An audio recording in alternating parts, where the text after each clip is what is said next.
Olá, paz seja contigo. É interessante que a gente tenha datas específicas para fazer um balanço na nossa história, mensalmente e anualmente. Eu, por exemplo, tiro 2 meses do ano para fazer uma verificação. Verifique o que você melhorou e o que você piorou. Isso é de suma importância para que você tenha um norte das suas ações. Agora, é super interessante que a gente perceba que existem coisas na nossa vida que parecem que estão travadas. E muitas vezes a gente sabe o que fazer, mas a gente não faz. E aí é aqui que eu queria pensar com você.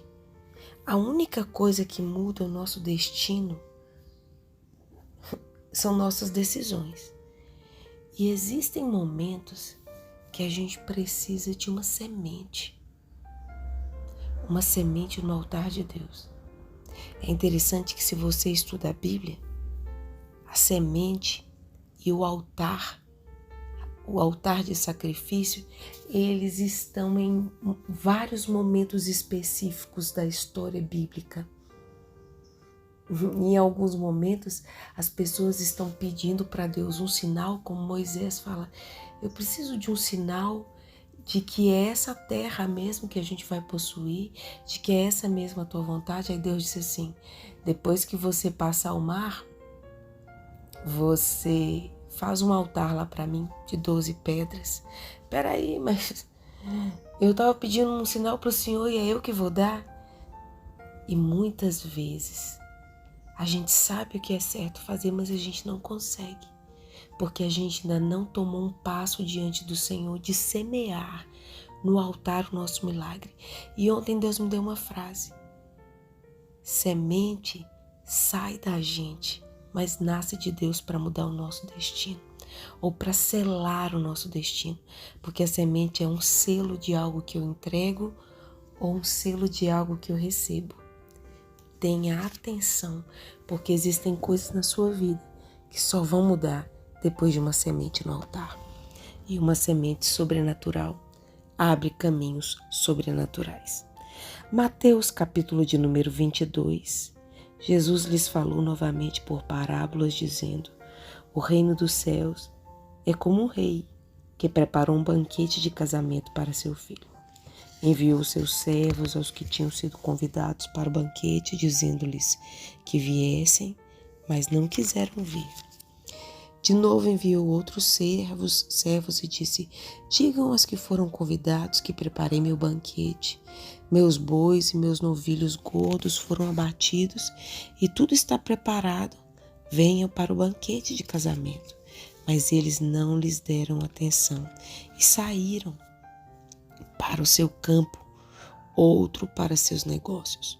Os restantes, agarrando os servos, maltrataram-nos e os mataram.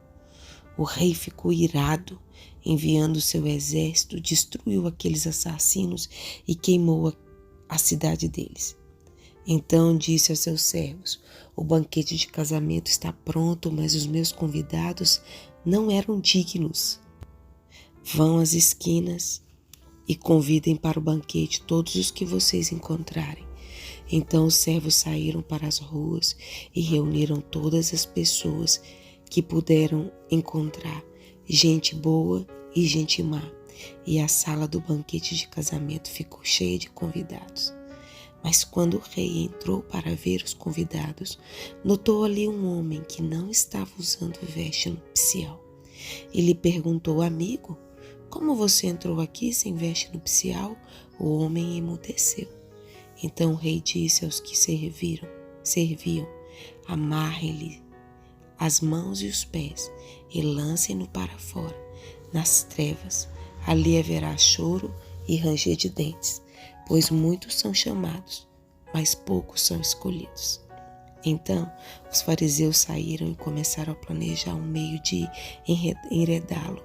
Em suas próprias palavras, enviaram-lhe seus discípulos junto com os herodianos, que lhe disseram, mestre, sabemos que és íntegro e que ensinas o caminho de Deus conforme a verdade.